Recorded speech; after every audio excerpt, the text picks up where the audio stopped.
All right, let's dive right into this. We're going to look at a fascinating story about how one single, pretty quiet meeting between one engineer and his company's leadership ended up completely transforming the entire organization.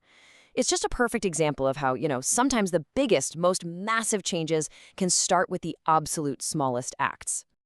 So, this was the thought running through the head of a senior engineer. I mean, this guy has a 25-year career under his belt. And he starts to feel like he's being positioned not for his skills, not for his experience, but to be a kind of shield for a corrupt network. And that feeling, that gut instinct, is what led him to a meeting that would, without him even knowing it, set a massive chain of events into motion. So, how does that even happen? How can one person's quiet decision to just leave trigger a complete overhaul of an entire system? Well, that is the central mystery we're unpacking today. And to really solve it, we first need to get a handle on the invisible forces, things like trust and belonging, that hold any group together, whether it's a tiny team or, a whole country. Okay, let's tackle the first piece of this puzzle, the whole idea of belonging. Now, it's not as simple as you're either in or you're out. It's actually way more dynamic than that.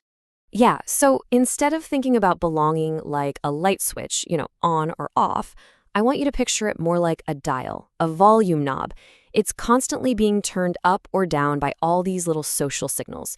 Things like, are you invited to the key meeting? Is your opinion actually valued? Or, on the flip side, are you just being ignored? All those things adjust the dial. And this brings us to a really cool idea called the trust band. So what is that? Well, think of it as a system's capacity for stress, how much it can handle. Healthy, stable groups, they have a really wide trust band. They can handle disagreement, they can handle debate, even criticism, and it doesn't spiral into a full-blown crisis. The system just kind of absorbs those fluctuations. And right here, you can see the crucial difference. A fragile system has a dangerously narrow trust band. There is zero room for error, no room for dissent. Any tiny disagreement is immediately seen as an act of betrayal. Critics aren't just critics anymore. They're instantly relabeled as enemies. You see, every group has these red lines. They can be unspoken, but everyone knows they're there. And crossing one means you've gone from being just a critic with a different opinion to being seen as a fundamental threat, a threat to the system itself. And in those really fragile systems we were just talking about, that line is incredibly easy to cross. Okay, so if these trust bands can get so narrow, what makes a system so fragile in the first place? Well, a lot of the time, it comes down to the very nature of loyalty inside that group. We're talking about a kind of loyalty that's, well, it's basically rented. It's not earned through genuine trust or shared values. Nope, it's a transaction. Pure and simple.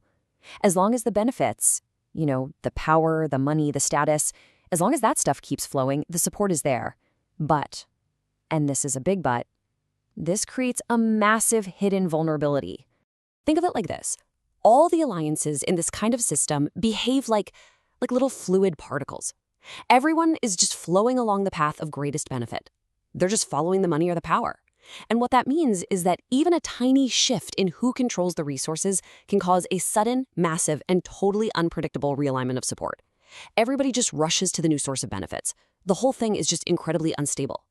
And this is exactly where our engineer's story comes right back into focus. Because you see, in these super fragile systems, the most powerful agents for change, they're almost always the people who are already on the inside. So here's the really crucial point to grasp. That feeling of being excluded, it is most powerful for people who were once fully included. It's not just about what you have, it's about what you feel you've unfairly lost. And that sense of injustice, man, that is one powerful motivator.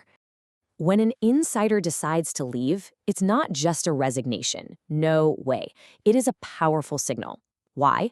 Because they know how the system really works. They know where the secrets are buried. They have credibility. And they know who else is unhappy. Their exit sends a clear message to everyone else that something is fundamentally wrong.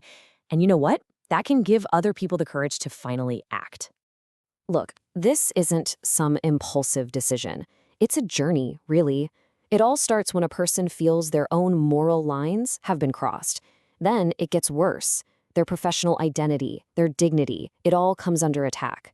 And then finally, they just lose all hope for the future. When those three things line up, that's when leaving becomes the only rational, self-protective thing to do. So all of this leads us to our final big idea. How can one person's decision to just walk away set off a total earthquake? Well, this is where we see the social butterfly effect in action. Now, when people hear butterfly effect, they often think of just random chaos. But that's not quite right. The absolute key here is accumulated strain. See, the butterfly's wings only cause a hurricane if the atmospheric conditions are already unstable. The system has to be ready. It has to be ripe for a big change. And for years, our engineers' organization had been accumulating exactly this kind of strain. The whole system was weak, riddled with corruption, political favoritism, and all those fragile, opportunistic alliances we talked about earlier. It was basically a powder keg just waiting for a spark. And that meeting the engineer had with top leadership, that was the spark.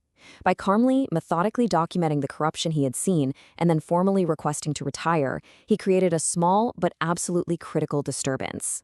That right there, that was the flutter of the butterfly's wings. And the result?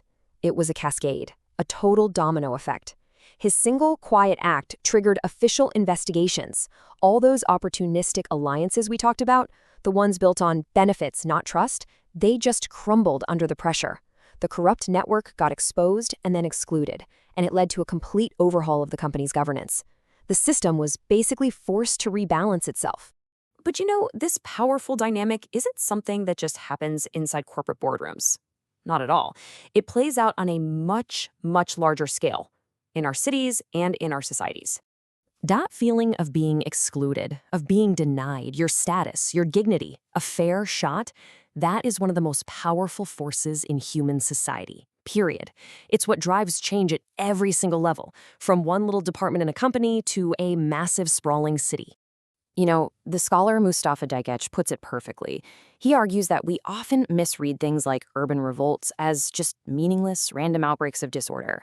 But more often than not, they're actually politically meaningful reactions to years, sometimes decades, of accumulated strain from being excluded. They are a symptom of a deep democratic failure to include people fairly in the life of their own city. So that kind of leaves us with a final thought to chew on. Think about the groups you belong to, at work, in your community, even in your country. Where are those hidden red lines? Where is the trust band wide and healthy, and where is it dangerously narrow? And maybe the most important question of all is, what happens when someone on the inside, someone respected, just gets tired of the strain and finally decides to cross one?